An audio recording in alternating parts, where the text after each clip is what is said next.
So I'm going to be talking about the, as the project manager, I'm kind of in charge of the logistics of the actual digitization process, and that's what I'm going to talk about.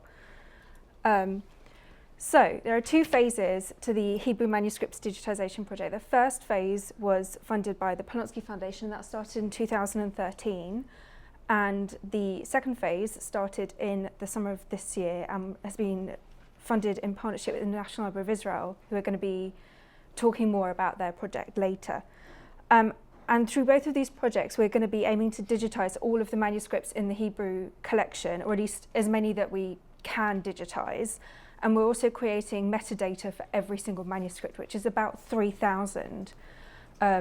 Before this project, if you wanted to see one of the manuscripts, you had to come here to the Asian and African Studies reading room. But we're hoping that after this, they're going to be available anywhere where there's internet. So that's pretty great, for free. So the workflow for how the project went was split into 5 different work packages. The first was conservation, then cataloguing, then imaging and quality control, then online publishing, and then digital scholarship, which was in phase 1, which Adi is going to be talking about a bit later on. So first up was conservation. And so the workflow for conservation covered checking all of the manuscripts to see if they were suitable for digitisation, stabilising any that needed conservation treatment before they could be digitised, supporting the photographers while they were digitising, and then also checking all of the manuscripts after they had been digitised. What we did for phase 2 that was a little bit different is we actually started the conservation survey about 6 months before we even started digitising, and we've surveyed 100% of the manuscripts in the collection. And we felt that this was really important because it actually just, from a planning, for me, like from a planning perspective, it gave us a real sense of what the collection looked like as a whole and how much resource we needed to allocate and kind of what we were being faced with. So for this project, this isn't simply a case of getting the text down and getting it online. We're creating digital surrogates of the item as a whole. And this is really important for preservation, but it gives readers who are accessing the manuscripts online a sense of the true history of the book as a whole. And this is really important because people might be interested in more than just the text. They might be interested in wear and tear over history, or binding styles, or what happens to parchment over time. And so as a result of this, what we decided to do is if there was like bits of hair or bits of debris that were stuck on or obscuring the text, if they were stuck, we'd left them where they were. Other projects will do whatever they can to not obscure the text, but we felt if it was stuck on, it was part of the archaeology of the book and actually had to stay. So some of the challenges that our conservators faced were relating to tight or damaged bindings in the books, old repairs, mainly from Victorians. You can see sort of one over there in that corner.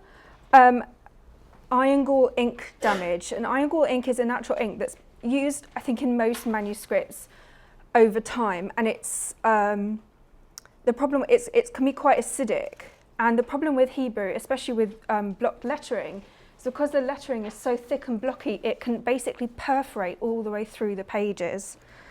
And another thing that we had to deal with was oversized items, mainly scrolls. So you see there's a scroll just over there. That was one of the big ones. So we only had about 73 scrolls in phase 1 of the project, but their condition was such that they basically became a mini project in themselves.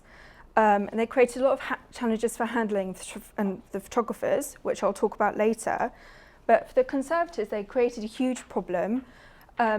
They'd been rolled so tightly for such a long time that even just assessing them, they needed to work together. So they needed to make sure they weren't going to just roll off, be held down. A lot of the membranes had split, and many of the rollers and handles were broken.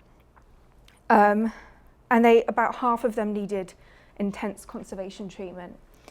We also had about 4 textile Torah scroll mantles, and those 4 mantles were estimated at 300 hours conservation work, and those were treated by a specialist textile conservator. And that's what she did, which is pretty great.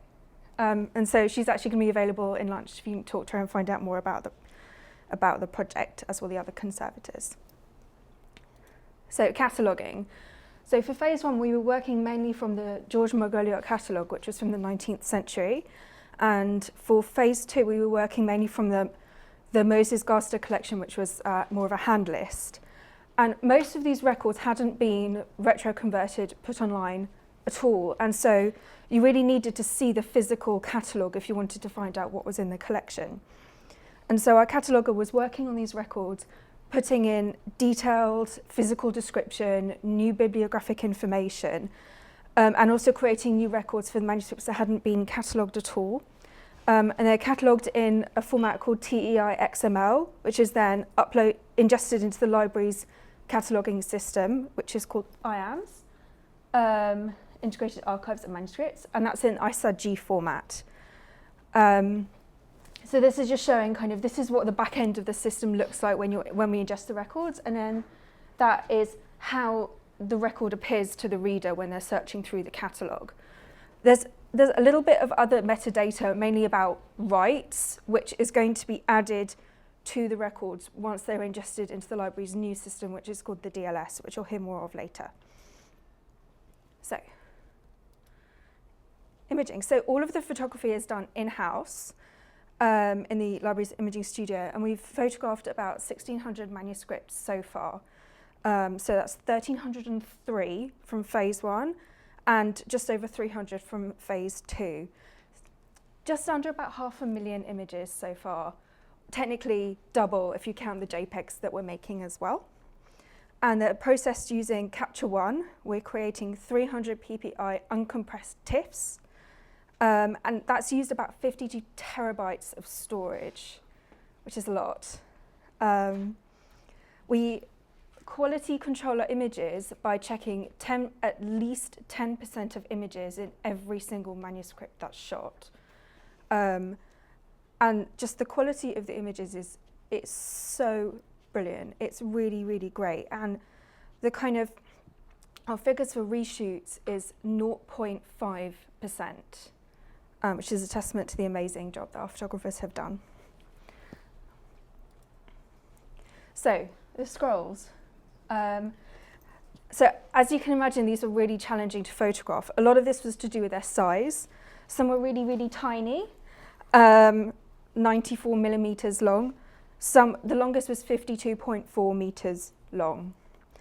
And all of them, the tiny ones and the really long ones, were really difficult to handle in different ways. They were very springy, very tight, and not flat, which is an issue when you're taking photographs. The photographers had to work in twos to ensure that everything kept flat and was photographed really well. Another challenge that we had was, how do you create a digital surrogate of a scroll? With a book, there are logical sections that you can photograph, like a page is a shot, but you can't really, whatever kind of shot you put for a scroll is going to be something that we've created. Membranes aren't always the same size. And there's also an issue that the Torah scrolls especially, they're sacred objects. We need to treat them with care, we need to treat them with respect. And so what we decided to do was to digitally stitch the images together in a way that it shows a seamless image. So it's an appropriate digital surrogate, and it also shows that the images have been treated with care and respect. This is also, it's a really good idea of this is a reason why digitizing can actually in some ways enhance your viewing experience of a physical object. You would never be able to, certainly our conservators would not let you, unroll a scroll fully and comprehend it in one go with a physical object. You just couldn't do it. It would roll back up. You need loads of people holding it down. This way you can do it. Yes, it's on a computer screen, but at least this way you can see the object as a whole. What we did find that was quite challenging, though, is that we're stitching on Photoshop. When you're creating TIFFs, your maximum canvas size is 30,000 pixels long. And what that basically translates as is 10 meters. So we actually found that we could only create a seamless stitched image of up to 10 meters long of a physical scroll. So it wasn't ideal, but what we compromised on is we stitched the images in sections and created a pronounced fade at the end of the section, so readers would know, yes, we're moving on to the next image, but this is one whole image. And I think that's worked really well, actually. Another challenge we had to decide on was versos, so the reverse of the scroll. The aim of the project is to do cover-to-cover full digital surrogate digitisation, but this presented a challenge with the scrolls. We're presenting them seamlessly as one digital image, and I mean, no one wants to be digitally stitching together 52 metres of blank. It's also a problem because the scrolls are not meant to be turned upside down and held down. So what we actually decided was we were not going to photograph the versos at all. We took shots from each end, but we then left them, and they've been kept as preservation copies, so that when you view the scrolls, you only actually see the side where the text is on. So this is the Digitised Manuscripts website. It was launched in about 2010 for a Greek manuscripts digitisation project, and this is what we're using. The back end of it is called DIPS, and it's really clever because what it basically does is it takes the TIFF images that we create and it splits them into a jigsaw of tiny, tiny high zoom JPEGs. And so basically when you're viewing the image as a whole, you're actually just being sent the JPEG for that section that you'll need to see.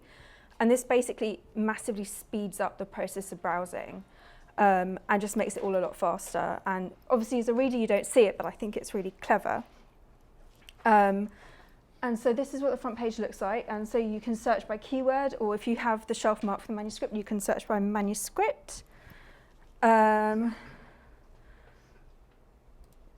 so if you've clicked on the Barcelona Haggadah, let's say, and this is what it's going to look like. You've got some of the metadata for the image here. You've got thumbnails for some of the different sections that have been created, where our cataloger has created that information. And so you can either start at the beginning or click to the section that you're interested in.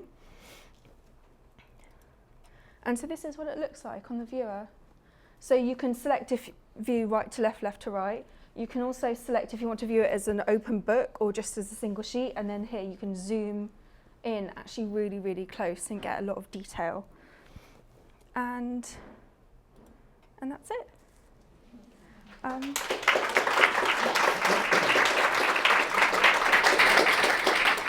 so much, Miriam. Really interesting. Any questions? Hi. Hi. I just wanted to ask you, when you're applying for digitization, how much time do you allocate per manuscript, if you have to? It kind of depends on the size of the manuscript. We've got, the project is a 6-year project, and we're aiming to digitise 3,000 manuscripts in that time. So I guess that's what, like 500 manuscripts a year, give or take. That. Yeah. Hi. Yes? You mentioned you were digitising 300 DPI. Let's say we want to order a particular view or publication, paper of course, but it required 600 or 1200 DPI. Does that mean you have to have a real photograph? No, not at all. So when the photographers photograph the image, they photograph them in what's called RAW format, and then they process them for us in 300 PPI. But we can go back to the original images and reprocess them in whatever. Although obviously a 600, because the image is the same size, a 600 will be smaller. But if you're then zooming in a lot, 300 though is, I mean, it's really, really good resolution. You can zoom in really, really close for it. You can see everything. Yeah. Hi. You mentioned that the reshoot percentage was 0.5%, which is really great. Is that of the 10% that you did quality control on, or of the total? It's 10% of every manuscript, so not 10% of the manuscripts. So we looked at 10% of all of the images that were shot. And the 0.5% was of the 10%? Yes. Okay. Hi. Yeah. Did you manage to digitize every single manuscript? Are you going to? We're really hoping to do as much as we possible. There are a few that we have had to withdraw that are not suitable for digitisation. And that's either because they've been bound so tightly that we just can't open them enough, or the damage, the kind of condition that they're in, you know, especially if it's like really, really bad iron galling damage. You know, I think there are some which were estimated at like over 90 hours conservation work or something that we can't do. But we're trying to do as much as we can. Do you know what percentage that is? That we've had to Of your withdraw. head? So we've surveyed all of the manuscripts in the collection, and I think we've had to withdraw.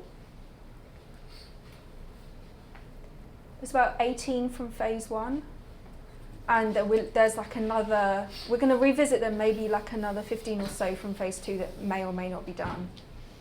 So it's a pretty small percentage. Thank you. Thanks. Oh, yeah. 2 points. First of all, you mentioned about the quality of the manuscripts. You might like to know there's a parallel project at Glasgow University led by Larry Hurtado about early Christian codices, exactly the same, with looking at the actual fabric of the manuscript and making sure nothing is damaged about what it's like at the moment.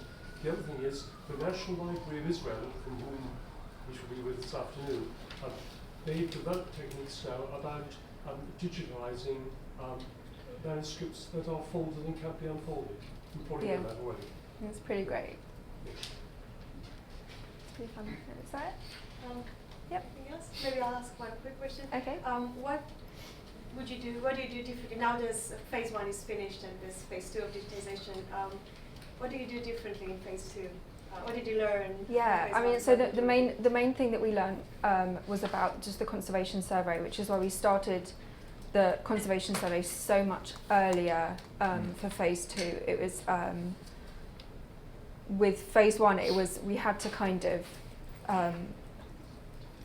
we didn't have as clear a sense of all of the conservation needs for the entire work before we started. So we just with allocating resources, it's just been easier now to do that early, which is really good. I think that's the main difference. And there's